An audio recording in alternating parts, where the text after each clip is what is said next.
नमस्कार, आदाब, सत श्री अकाल, जय भीम, जोहार। मेरा नाम है नवीन कुमार। राज ठाकरे को तो जानते ही होंगे आप।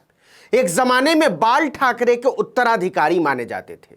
आजकल उनके उत्तराधिकार की उतरन के लिए बीजेपी की गोद में बैठकर राजनीति में प्रासंगिक बने रहने की जोड़ तोड़ भिड़ा रहे हैं। कांग्रेस को किनारे लगाने के लिए जिन शरद पवार ने राज ठाकरे को खड़ा किया, उन्हीं पवार पर इन दिनों फिक्रे कसते फिर रहे हैं। लेकिन मैं इन सब पर बात नहीं करना चाहता हूं इस वक्त। इस वीडियो के जरिए मैं तो यह बताना चाहता हूं कि राज ठाकरे को यूपी वालों से डर लगता है। जी हां, जिन यूपी, बिहार, एमपी, राजस्थान के गरीब गुरबों की पीठ पर कायरों की तरह लाठियां चलवाकर, उनकी टैक्सियां तोड़वाकर, उनकी रेहड़ी पटरी की दुकानें उजड़वाकर राज ठाकरे बावनबीर बने फिरते थे, आज हालात ने उन्हें यहां लाकर छोड़ दिया है कि यूपी के नाम से ही बुखार आ जाता है। राम जी के नाम पर कोहराम मचा देने वाले राज ठाकरे की हिम्मत नहीं हो रही कि अयोध्या आकर राजा राम के दर्शन कर ले। जी हां, ऐलान करने के बाद भी डर के मारे राजा राम के दर्शन से भाग खड़े हुए हैं। और यह बात कोई मैं नहीं कह रहा हूं, खुद राज ठाकरे कह रहे हैं कि हिंदी वालों पर जितने हंटर मैंने बरसवाए हैं, उसके बाद मेरी हिम्मत नहीं हो रही है अयोध्या जाने की। राम भक्त होने से क्या होता है, मुकदमों और जेल जाने के नाम से ही राज ठाकरे की हवा खराब हो जाती है। उन्हें बस एसी हॉल में नियंत्रित तापमान और नियंत्रित भक्तों के बीच भाषण देने में मजा आता है। यह भी मैं नहीं, खुद राज ठाकरे ने कहा है। जरा इसको विस्तार से समझिएगा। दरअसल पुणे में छोटे ठाकरे का एक कार्यक्रम था। उस कार्यक्रम में उन्होंने कहा कि हमारी सभा के लिए यह हॉल छोटा है। हम पहले एसपी कॉलेज में यह सभा करना चाहते थे, लेकिन वहां अनुमति नहीं मिल पाई। फिलहाल बारिश का मौसम है और चुनाव नहीं है, तो मैं क्या बारिश में भाषण करूं? मेरे पैर और कमर में काफी दिक्कत थी। इसी कार्यक्रम में राज ठाकरे ने स्वीकार किया कि लाउड स्पीकर को बंद करने के ऐलान के बाद पुणे में ही मैंने यह कहा था कि मैं अयोध्या जाऊंगा। उसके बाद बयानबाजी शुरू हो गई कि मुझे अयोध्या आने नहीं दिया जाएगा। मैं सब सुन रहा था और उसके बाद मुझे समझ में आया कि यह सब एक ट्रैप है, एक षड्यंत्र है जिसमें मुझे फंसना नहीं चाहिए। जब मैंने अयोध्या दौरे को कुछ समय के लिए स्थगित किया, उससे कई लोग नाराज हुए, कई लोग बयानबाजी भी कर रहे थे। इसलिए 2 दिनों तक मैंने कुछ नहीं कहा। लोगों को जो बोलना था उन्हें बोलने दिया। आज मैं अपनी भूमिका महाराष्ट्र और देश को बताऊंगा। उन्होंने क्या बताया? राज ठाकरे ने कहा कि जो माहौल फिलहाल बनाया जा रहा है, उसमें अगर मैं जिद करके वहां जाता हूं तो आपके जैसे लाखों लोग वहां आते, और अगर वहां कुछ भी होता है तो हमारे लोग चुप नहीं बैठते हैं। आप लोगों पर मामला दर्ज करके जेल में डाला जाता है। मैंने यही सोचा कि आप लोगों को परेशानी में क्यों डाला जाए। चुनाव से ठीक पहले आप सभी को जेल में डाल दिया जाता है और चुनाव के समय यहां कोई नहीं होता। यह सब एक षड्यंत्र है। राज ठाकरे ने कहा कि मैं 4 शब्द सुनने को तैयार हूं, लेकिन आपको जेल नहीं जाने दूंगा। मतलब डर राज ठाकरे को लगता है, इसका बोझा वो जनता के माथे पर डाल देना चाहते हैं। शातिरपने की हद होती है कि मैं तो इसलिए अयोध्या नहीं जा रहा हूं कि योगी जी आप लोगों को जेल में डाल देंगे। गोया मेरा क्या है, मेरे लिए तो जैसे घर वैसे जेल। इसको कहते हैं डर। राज ठाकरे अपनी गली में बैठकर अपने कार्यकर्ताओं के दम पर आतंक मचाते रहने के आदी रहे हैं, लेकिन वो जानते हैं कि कोई भी दूसरी सरकार उनके राजनीतिक आतंक की कीमत नहीं चुकाएगी। और जब तोड़फोड़ ही नहीं हुई, कोई नाटक नौटंकी ही नहीं हुई, कोई तमाशा नहीं हुआ, तो राज ठाकरे का मतलब क्या रह जाएगा? मतलब राजा राम के शांतिपूर्ण दर्शन में उनकी कोई दिलचस्पी नहीं है।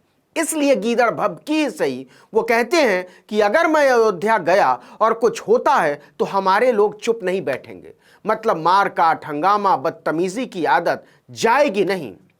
अब सोच लीजिए कि यूपी में आकर राज ठाकरे के लोग यूपी वालों को सबक सिखाने की कोशिश करेंगे तो उनकी हालत क्या हो जाएगी। यह अलग बात है कि उनके साथ अयोध्या जाने के लिए लाखों तो छोड़ दीजिए, हजारों लोग भी तैयार नहीं होंगे।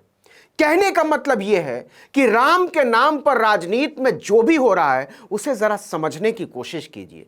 यह कोई राज ठाकरे मन से बीजेपी, मोदी या योगी का सवाल नहीं है साहब। इन लोगों के लिए राम सिर्फ आराध्य या देवता नहीं है, इससे ज्यादा इस्तेमाल की वस्तु है। यह समय और सियासत से तय होता है कि राम का इस्तेमाल कब, कौन और कैसे करेगा, कितना करेगा। इसी में कभी कभी कुछ लोग फंस भी जाते हैं, जैसे राज ठाकरे। उन्होंने कभी सोचा ही नहीं कि उन्हें कभी महाराष्ट्र से बाहर निकलना पड़ेगा, और महाराष्ट्र से निकले भी तो यूपी जाना पड़ेगा। यह तो कभी कल्पना भी नहीं की होगी, लेकिन समय ने बैठा दिया है बीजेपी की गोद में। नतीजा, यूपी के जिन लोगों को वो भैया जी कहकर गाली देते थे, उन्हीं यूपी वालों को सलाम करना है। जाहिर सी बात है, इस सलामी से पहले उन्हें यूपी बिहार वालों से माफी मांगनी होगी।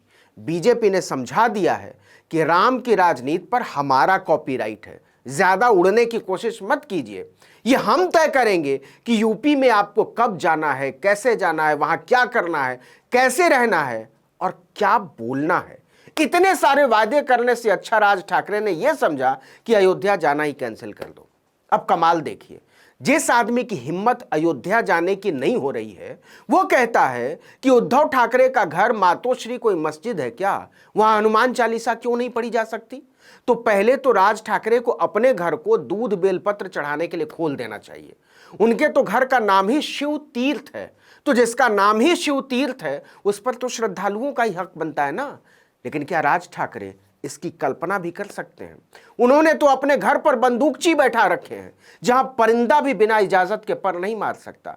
मतलब राज ठाकरे के घर में तो चींटी भी ना घुसे, और एक मुख्यमंत्री के घर में वो हनुमान चालीसा पढ़ना चाहते हैं, आरती भोग घंटा घड़ियाल करना चाहते हैं। मुसलमानों के घरों पर बुलडोजर चलाने की हिमायत करने वाले जरा सोच कर देखें कि यह सोच हमारी दुनिया को कहां लेकर चली जाएगी। जरा सी तेज हवा पर अपनी खिड़कियां तक बंद कर लेने वाले चाहते हैं कि दूसरे के घरों में घुसकर पुरातत्व विभाग के लोग सर्वे करें, उनके घरों को खोद कर देखा जाए कि वहां पहले मंदिर था या मस्जिद। देश को आसमान की ओर ले जाने का वादा करने वाले पूरे देश को खोद देना चाहते हैं। वो लोग एक दिन हमारी उम्मीदों, भरोसे, लोकतंत्र, बंधुत्व, भाईचारे और मनुष्यता सबको पाताल में दफन कर देंगे, और हमारे आपके हाथ में बचेगा बस राष्ट्रवाद का झुनझुना। जरा सोच कर देखिए, आप अपने बच्चों को वो झुनझुना थमाते हुए भरा हुआ महसूस करेंगे या खोखले और खाली। इस वीडियो में इतना ही, लेकिन अगर आपने आर्टिकल 19 इंडिया को अब तक सब्सक्राइब नहीं किया तो फौरन कर दीजिए। बेल आइकॉन दबाइए, घंटी जैसी आकृति लाइक कीजिए और कमेंट करके बताइए हमारा वीडियो आपको कैसा लगा। अगर यूट्यूब पर देख रहे हैं तो हमारे चैनल को सब्सक्राइब जरूर कर दीजिए। फेसबुक पर देख रहे हैं तो हमारे पेज को लाइक कर दीजिए। इंस्टाग्राम पर फॉलो कर लीजिए। हमारा ट्विटर हैंडल है article19_India, उसको भी आप फॉलो कर लीजिए। नमस्कार।